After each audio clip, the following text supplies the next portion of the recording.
Every single night, 50 million Americans wake up to use the bathroom, not once, 2, 3, sometimes 5 times. Subscribe to this channel for new health videos made specifically for you. And here is what nobody is telling you at your doctor's appointment.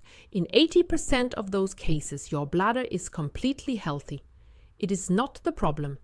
The pills, the supplements, the herbs you have been taking for your prostate or your bladder, they are aimed at the wrong organ entirely. Let me explain what is actually happening. Your brain produces a specific hormone at night called antidiuretic hormone, also called vasopressin. Think of it as a signal to your kidneys that say stop, night shift, concentrate the urine, reduce the volume, run in economy mode. That mechanism is precisely what allows a healthy person to sleep 7 or 8 hours straight without a single interruption. When that mechanism breaks down, the condition is called nocturia, and it is a diagnosis, not a normal part of aging. If you get up once a night, that is a warning signal. If you get up twice or more, that is an alarm going off. Because every single time you wake up, your pulse jumps, your blood pressure spikes, and you interrupt the phase of deep sleep, the phase in which your brain clears metabolic waste, neurons repair themselves, and your heart genuinely rests. Clinical research shows that nocturia stresses the cardiovascular system faster than smoking. That is not an exaggeration. That is data from published clinical studies. Now here is the most important thing I want you to hear. When patients come to me with this complaint, most have already decided they know the cause. Men say it is the prostate. Women say it is menopause or a chronic bladder infection. They have been restricting their water intake so aggressively that their mouth goes dry by evening. They stop drinking tea after 6. They go to bed parched, and they still get up at 3 in the morning. Why? Because they are fighting the symptom, not the cause. Imagine your home's fire alarm goes off in the middle of the night. What do most people do? They cover the sensor with tape so it stops making noise. The correct response is to find where the fire is. That is exactly how most people treat their nighttime bathroom trips. Your bladder is the sensor. It is simply signaling that something is happening somewhere else in the body. In 80% of cases, the bladder is perfectly healthy. It is doing exactly what it is supposed to do, emptying what gets put into it. The problem is not the reservoir. The problem is who is filling it during the night and why. And the answer may genuinely shock you. The culprit is your legs and your heart. Before I explain the mechanism, I need to say something important. There are symptoms that should send you straight to a doctor, not to a video. If you see blood in your urine without pain, dark red or brown urine, blood clots in the toilet, that is one of the most serious early signs of bladder cancer. Do not wait. If nighttime trips are accompanied by aching in your pelvis or lower back and you have lost significant weight without dieting, see a doctor promptly. If none of those apply, you can breathe, but the quality of your sleep is worth protecting. And to do that, we need to understand exactly what is malfunctioning in your system. Nighttime urinary problems divide into 3 fundamentally different types. Type 1 is global polyuria. You are producing too much urine overall, which pars frequently both day and night, each time large volume. The usual causes are drinking enormous amounts of fluid throughout the day, or diabetes, where glucose pulls water with it. This type needs a blood sugar test. Type 2 is nocturnal polyuria. This is the most common type, found in 60 to 70% of people over 50. During the day, you live completely normally, but the moment you lie down, the nightmare begins. 3 or 4 trips per night, each time a full bladder, large volume. In the morning, you cannot figure out where it all came from. You had barely anything to drink since 6 in the evening. This is classic nocturnal polyuria. Your kidneys have switched their filtration activity to nighttime hours, and if this is your type, the bladder has absolutely nothing to do with it. Treating the bladder is useless. Type 3 is a reservoir problem. Urges are frequent, sudden, and urgent. You rush to the bathroom and almost nothing comes out. 40 minutes later, the same storm hits again. The problem here is the bladder itself. It has lost the ability to stretch to a normal capacity, or its nerve signals have become hypersensitive. So to lock that in, frequent and large volume both day and night, that is global polyuria. Fine during the day but flooding at night, that is nocturnal polyuria. Urgent and frequent but tiny output, that is a reservoir problem. Now I want to explain the real mechanism, the one that explains why most people over 60 are waking up at night. Picture a plastic bottle half filled with water. When it stands upright, the water sits at the bottom. When you lay it on its side, the water distributes evenly. Your body works the same way. 16 hours a day you are vertical, standing, sitting. Gravity pulls everything downward toward your feet and ankles. When we are young, our blood vessels behave like strong elastic tubes. The valves inside our veins hold blood firmly, and the muscles in our legs pump blood upward against gravity when we walk. But with age or a sedentary lifestyle, this mechanism weakens. Veins expand, valves start to leak, and the muscle pump shuts down because we are sitting for long periods. Fluid begins to seep out through the vessel walls into the soft tissue of the legs. Up to 1.5 liters of water can quietly accumulate in your lower legs. And you may not even notice it. Maybe just a slight sock groove at the end of the day. Your kidneys do not see that water. It is outside the bloodstream. They filter only what is circulating. Now comes the evening. You sit in front of the television. From 7 to 11 at night, your legs are hanging down. Gravity keeps working. Fluid keeps accumulating. Then you lie down. And here is where it gets critical. Your legs rise to the same level as your kidneys and your heart. Gravity no longer holds the fluid down. All that fluid that collected over 12 hours in the tissue of your legs begins rapidly returning to the bloodstream. The volume of circulating blood rises sharply. Imagine that someone injected an extra liter of fluid directly into your circulatory system within a single hour. That is not a metaphor. That is precisely what happens to your body every night when you have hidden fluid in your legs. And at this moment, your heart releases a hormone called atrial natriuretic peptide, GANP.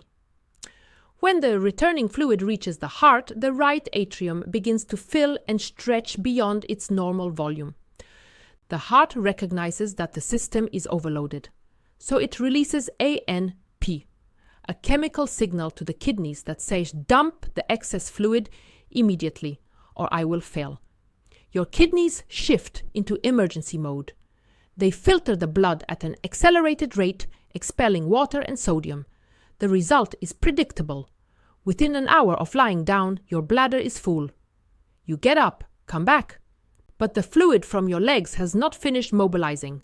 2 hours later, full bladder again. The cycle repeats until morning. That is why someone who has not drunk a drop of water since 6 in the evening is running to the bathroom all night. They are quite literally drinking through their legs. Now you might ask, can food affect this process? Absolutely, in ways that will genuinely surprise you. There are foods that act like a delayed switch on your kidneys, programming them to do most of their work at night. And you are probably eating them at dinner thinking they are completely harmless. The first hidden enemy is salt. Not the salt shaker. 80% of the salt most people consume comes from processed and packaged food.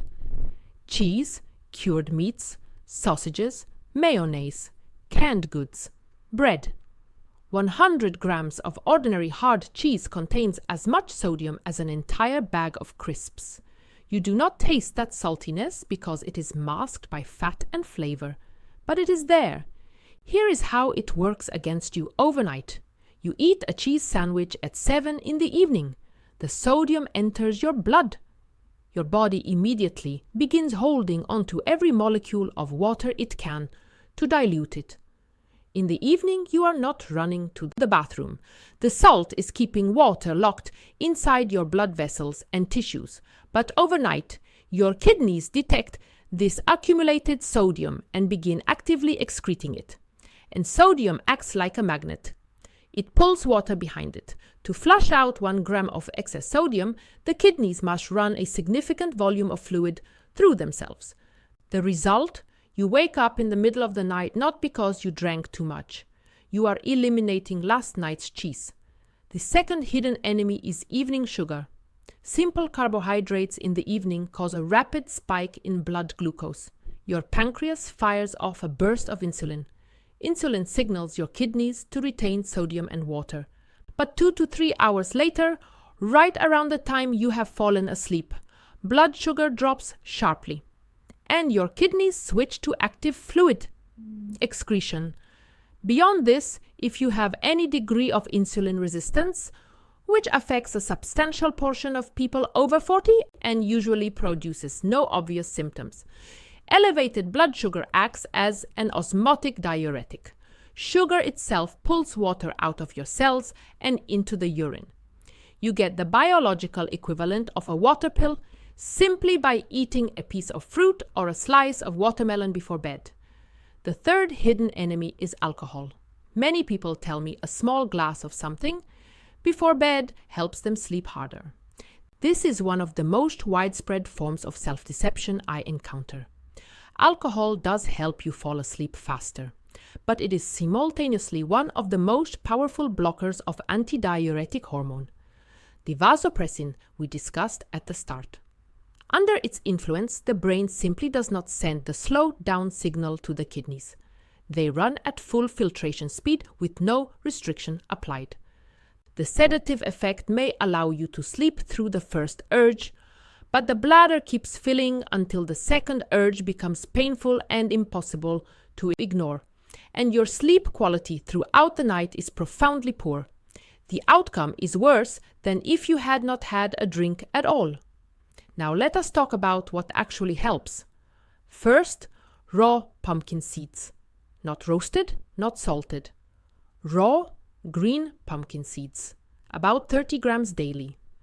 Pumpkin seeds contain zinc and magnesium in highly bioavailable form. Magnesium relaxes smooth muscle, including the muscular wall of the bladder, helping it expand to a larger volume before triggering the urge to empty. The seeds also contain plant-based compounds that support prostate tissue in men and pelvic floor support in women. This is the cheapest and most effective bladder health habit you can build. Second, cranberry. Not bottled cranberry juice from the store. That product typically contains more sugar than soda. What you need is the actual berry, frozen or fresh, or a standardized cranberry extract. Cranberries contain compounds that prevent bacteria from adhering to the inner lining of the bladder. Even in people without a current acute infection, many adults over 40 harbor a low-grade bacterial presence in the bladder that chronically irritates nerve endings. The bladder becomes hypersensitive. A small amount of urine arrives and it demands to be emptied immediately. Cranberry reduces that chronic background irritation and calms the lining. Third, adequate dietary fiber. Chronic constipation means a chronically bloated colon pressing against your bladder. They share the same pelvic space. An overloaded colon pushes and compresses your bladder constantly. The bladder, squeezed from outside, signals fullness, even when it is barely a quarter full. Vegetables, leafy greens, bran eam, these regulate bowel function. An empty colon at bedtime gives your bladder room to expand properly while you sleep. Practical nutrition summary for tonight. Remove the salt shaker from your table. Replace processed meat and cheese at dinner with something without hidden sodium.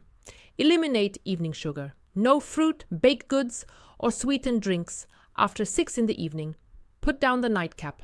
Add a handful of raw pumpkin seeds during the day and a small portion of unsweetened cranberry. That alone can eliminate 1 or 2 nighttime bathroom trips for many people. But if your venous valves are failing and your vessels have lost their elasticity, nutrition alone cannot override the physics of fluid. We need a physical protocol as well. Here is the 3-part daily protocol that addresses the root cause directly. 5 minutes total per day. Part 1. Morning, starting the pump. The moment you get out of bed, before coffee, stop for 30 seconds. Stand upright, feet shoulder width apart. Rise up onto your toes just 1 to 2 centimeters. Then let your heels drop back down to the floor with a light, firm impact. You should feel a mild vibration traveling from your calves up through your thighs. Repeat 30 times at roughly 1 drop per second. What is happening physiologically? Inside your veins are small valves that prevent blood from flowing backward and pooling downward. With age, these valves can become sluggish. The rhythmic vibration of this exercise literally shakes them back into action, encouraging blood to move upward against gravity from the very start of your day. That is the best prevention for evening leg swelling, and it starts at 7 in the morning. Part 2. Daytime, the waterfall method. 70% of your total daily fluid intake should happen before 4 in the afternoon. A glass of water immediately after waking. Water at your desk during the morning. Tea and soup at lunch. After 4 in the afternoon, turn the tap down to small sips as needed to relieve dryness, not zero, because thirst thickens the blood and raises clotting risk, but significantly reduced. And one practical step, remove the salt shaker from your table entirely. Salt food only in the pot during cooking. That single act reduces daily sodium consumption by 20 to 30% without changing what you eat. Part 3. Evening, the critical move.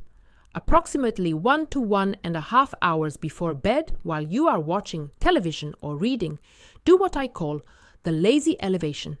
Lie down on your sofa or on the floor. Place your legs up on the armrest of the couch, the back of a chair, or simply prop them against the wall. Your heels must be higher than the level of your heart. An angle of roughly 45 degrees works well. Stay in that position for 15 to 20 minutes. You can read, listen to a podcast, scroll your phone. What happens during those 20 minutes? Gravity now works for you instead of against you. It pushes fluid from the tissue of your lower legs back into the bloodstream. Your kidneys shift into active filtration mode.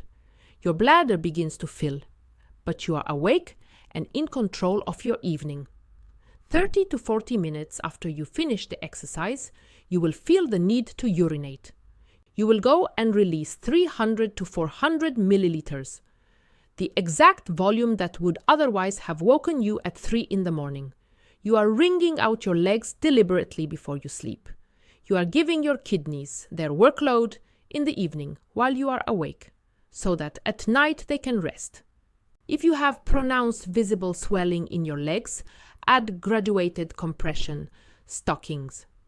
Put them on when you get home from work in the evening and wear them until your shower before bed. They prevent fluid from pooling in the lower leg tissue during the evening hours. Do not sleep in them. One final piece. When you are already in bed, lights out, do 20 to 30 Kegel exercises, but done correctly. Do not squeeze your buttocks, tighten your abdomen, or clench your thighs. That accomplishes nothing. Instead, imagine you are trying to prevent passing gas, or imagine pulling your pelvic floor upward like an elevator rising from the ground floor. Your abdomen must remain completely soft, buttocks relaxed. Only the pelvic floor works. Contract, hold for 3 seconds, slowly release. 20 to 30 repetitions. This sends a signal through the nerve endings of the pelvic floor directly to your brain. The neurogenic overactivity of the bladder, the state where it fires an alarm at every small sensation, decreases. The bladder stops panicking at minimal urine volumes and begins operating in a normal, calibrated mode. That is the complete protocol. Morning, 30 heel drops before coffee. Daytime, 70% of fluids consumed before 4 in the afternoon. Evening, 15 minutes legs elevated. Then bathroom, then lie down and do the pelvic floor exercise. Here is your 5-step action plan for tonight. Step 1. Do the thumb test on your shin bone right now. Press firmly for 10 to 15 seconds and check whether a pit remains. If it does, you have located hidden fluid in your legs. Step 2. On your next day off, measure your urine output separately for day and night. If more than 1/3 came at night, that is nocturnal polyuria. Step 3. Remove the salt shaker from your table tonight. Replace processed meat and cheese at dinner with something without hidden sodium. Step 4. 1 hour before bed, put your legs up on the back of your sofa or against the wall for 15 minutes. Step 5. Before sleep, do 20 to 30 correct Kegel repetitions. Only the pelvic floor moves. Everything else is relaxed. And if the pit in your legs stayed after the test, if you notice shortness of breath climbing a flight of stairs, if your socks leave grooves in your skin by evening, do not go to a urologist first. Go to a cardiologist and a vascular specialist. Your body is not broken. Your bladder is not your enemy. It is a signal light. Now you know how to address the cause. Not by smashing the bulb. Please subscribe to this channel. I post new videos to help you stay healthy. Thank you for watching. Take care of yourself.